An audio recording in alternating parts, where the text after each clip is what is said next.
What's going on, guys? Obviously, crazy trade deadline today. If you guys haven't been keeping up with it, a ton of trades happened. Actually, a couple of the biggest ones were like in the last 15 minutes, and probably the most surprising trade of the day, and one of the biggest, was Minnesota trading Granlund to the Nashville Predators for Kevin Fiala. Honestly, I was kind of shocked when I saw this trade. One thing I feel like Minnesota's been needing the past few years is like a true kind of superstar forward. They're a good team, not a great team, and like, you know, a superstar would really help them get over the hump. In my eyes, Granlund was the closest thing to that. He's put up almost 70 points the last couple seasons, on pace for 70 points again, and they trade him away. I mean, I know that they're trying to like retool. I don't know if you'd quite call it a rebuild. Obviously, with trading, you know, Niederreiter for Victor Rask, trading Coyle for Donato, but this trade I don't really get. I don't mind the pickup of Kevin Fiala.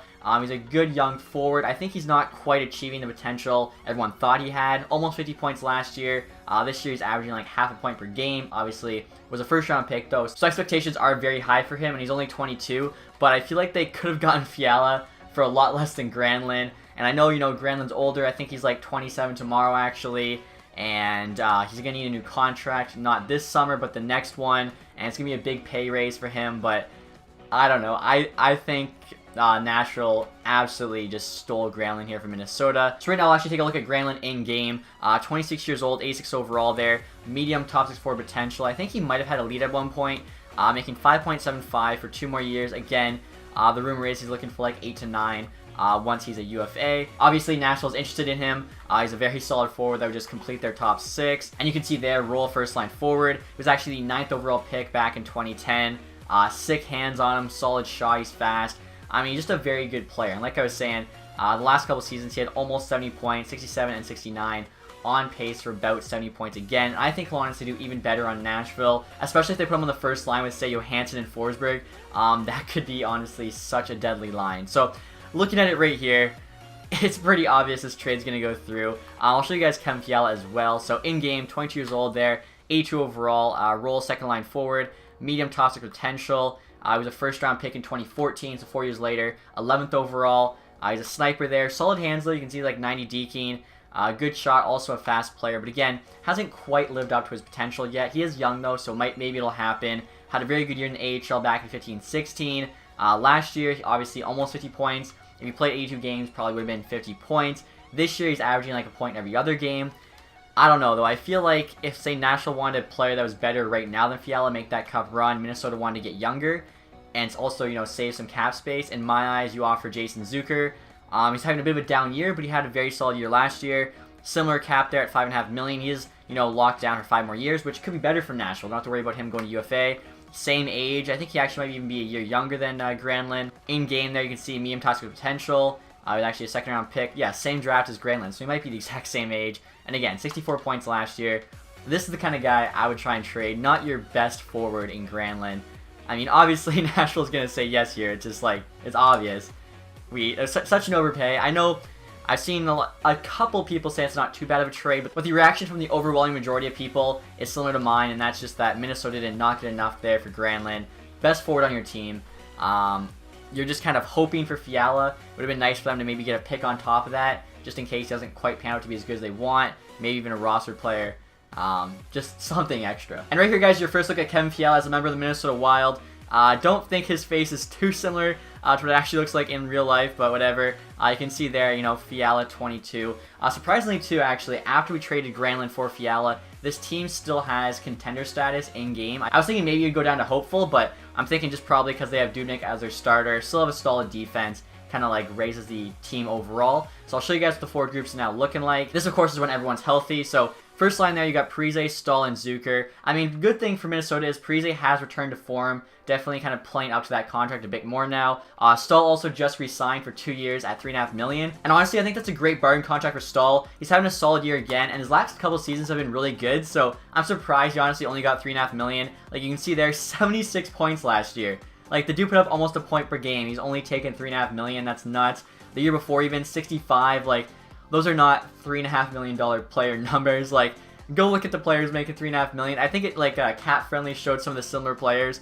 David Legwan, like in the, you know, twilight of his career, some other guys. Stahl's only 33, so he's not too old yet. Like, the very, very good contract there. I think probably one of the reasons was he wanted to stay in Minnesota, so maybe re-signing helped him not get traded at the deadline. Zucker actually heard might have gotten traded to Calgary, fell through though, so Minnesota's very active here. Then you got the second line here with Fiala, Koivu, and Donato, so the 2 young wingers they traded for, with the veteran captain in Koivu starting that line. Then you got Greenway, Rask, and Kunin on the third, and Aberg, Eriksson, and Foligno on the fourth, so it's not too bad. Also, I know a lot of people are really excited in Minnesota for hopefully Kirill Kaprizov to come over. If you guys don't know about him, he's playing the KHL right now. He was like a 5th round pick by the Wild, so I've actually made him in-game, 78 overall there, low league potential, and he's tearing up the KHL. He's 21 years old, he's got like 50 points right now in about 50 games, so if he can come over to the Wild and be kind of what Tarasenko was for St. Louis coming over, even if not quite that good, but you know, still in high impact top 6 forward for them, obviously that's a huge addition. But obviously we're just going to have to wait and see here what he decides. There's still a good chance he could stay in Russia. And now guys, we're actually going to try this trade from Nashville's perspective. Obviously, it's not going to go through. I mean, just look at the trade value. I don't even think Fiala has half as much as Granlund. Looks like it's about a third, maybe somewhere between like a third and half. Now, Minnesota does want Fiala. I don't think that's really going to help, though. So, as you can see there, yeah, trade is rejected. And it's kind of crazy, too. Like, in-game Nashville stats, they're already champion. I mean, one of the best teams in the West, even in the NHL. Adding Granlund, and of course, the Simmonds trade that also happened. I'm going to show you guys that next. We'll see kind of how it goes down in game, then what the roster is looking like. Nashville is definitely poised here to make a run. So next year, guys, we're going to be trying the second big trade Nashville made today, sending Ryan Hartman in a conditional 4th round pick to Philly for Wayne Simmonds. Again, in my eyes, this is another trade that Nashville is the clear-cut winner of. I honestly think they got back-to-back fleeces today. Like, looking at that Granlund trade again, I didn't realize Nashville still has their 2019 first-round pick. Like, they have Tolvanen in the AHL. I don't know how Minnesota doesn't get a first-rounder or Tolvanen on top of Fiala for Granlund. I mean, maybe I'm overvaluing Granlund. I don't think so, though. Like, he is a very good player. So, anyways, next one here, we have Simmonds. He's a solid power forward, 30 years old, 85 overall. Again, pending UFA, making just under $4 million. This year hasn't been his best year, but he's still a decent player. Role there, second line forward. Second round pick back in 2007 by the LA Kings. He was traded, though, as a prospect, I think, as part of the Mike Richards deal. I'll show you guys his stats here. Last year, almost 50 points, only 75 games. The year before that, 50. He actually had 60 the year before that. 60 a couple times, I didn't even realize. So he has been going down a little bit, which usually happens with power forwards as they age, but still a 50-ish point guy. This year, he's probably looking at more 45 again, maybe even 40, but the price they paid, I think, was very, very fair still for Wayne Simmonds. Especially if they're able to re-sign him at a decent contract, could be an even better trade for Nashville. So, again, Ryan Hartman and a conditional 4th. Look at Hartman's value there, not too high. 23 years old, 79 overall, making like $900K for 1 more year. Medium top 9 forward potential. Now, Nashville actually gave up a first-round pick for Ryan Hartman, I think, at last year's deadline. Trading, of course, with the Chicago Blackhawks. I didn't think that was a very good trade. I kind of thought they got fleeced. I think that first rounder turned into Nicholas Beaudoin, who's a solid defensive prospect. So Nashville kind of made up for that bad trade here, flipping Hartman for Simmonds, as I feel like a first, late first, hopefully for them, for Wayne Simmonds is quite fair. Now, Hartman was a first-round pick back in 2013. He's really more of a bottom 6 guy, though, so that's why I never saw why they gave a first-round pick for him. You do need players like that, but not at that price. So the conditional 4th round pick, the pick is in 2020, and it actually becomes a 3rd round pick if the Predators win 1 playoff series. And I feel like there's a really good chance they win at least 1 playoff series. So we'll just put the 3rd rounder in there. I don't know why it didn't get added, but we'll put the 3rd rounder in there. I feel like Philly still says no to this. Yeah, like even with the 3rd rounder, assuming they win the 1 playoff series, it's not even close. Like, yeah, trade rejected.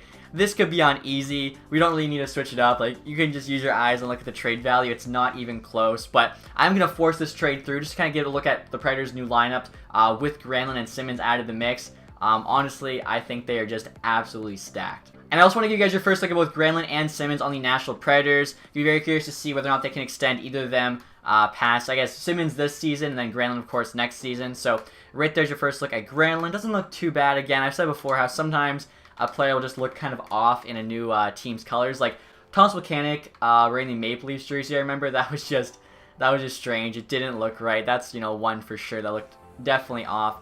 Then we have Simmonds here with the Predators. Doesn't look too bad. Also want to show you guys what the forward groups now looking like. Obviously, much improved. Essentially traded Fiala and Hartman for Granlund and Simmonds. They got a little bit older, but they definitely got better.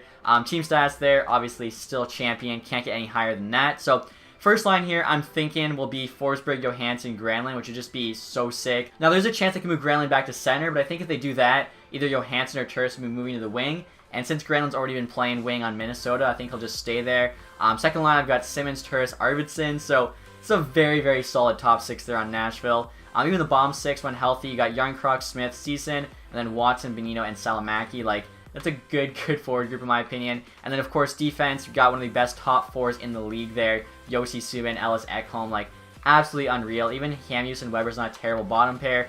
Goalies, very good starter in Rene. Saros, a very good backup. Nashville, they're just so stacked. I think for sure they're at least getting to the second round. Then they're just going to have another big matchup probably with Winnipeg. And finally here, guys, I'm going to try to trade from Philly's perspective. As you can see there, Nashville does want Simmonds, obviously. Philly, though, is interested in the 3rd round pick in 2020, so we're assuming Nashville does win one of those playoff series. I forgot to mention, too, their team stats there for Philly is hopeful. Kind of makes sense, too, with real life. Like, I heard they're waiting till the last minute, deciding whether or not to trade Wayne Simmonds, as they're hoping they can maybe make a playoff push. But if you look at the standings, the East is pretty much decided. Basically, it's going to come down to, like, Pittsburgh, Carolina, or Montreal. One of those 3 teams is going to finish 9th.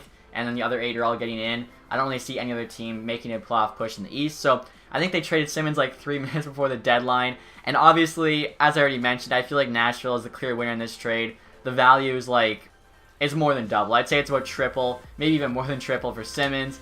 Nashville, yeah, obviously accepts that deal. I think Nashville did so great today. Honestly, it's just insane. The only trade that was actually bigger than the 2 Nashville trades was Ottawa trading Markstrom to the Vegas Golden Knights. So, should have that video up for you guys in a couple hours. And then tomorrow, I'm actually going to have a huge trade day video with all these smaller trades. So, make sure you guys stay tuned for that. And that's going to do it for this video. Hopefully, you guys enjoyed it. If you did, leave a thumbs up. Also, guys, as always, let me know in the comments section which team you think won the trade. Most people probably think Nashville won, so I'd love to hear a different point of view if you have one. And as always, guys, thank you so much for watching the video. Have a nice day.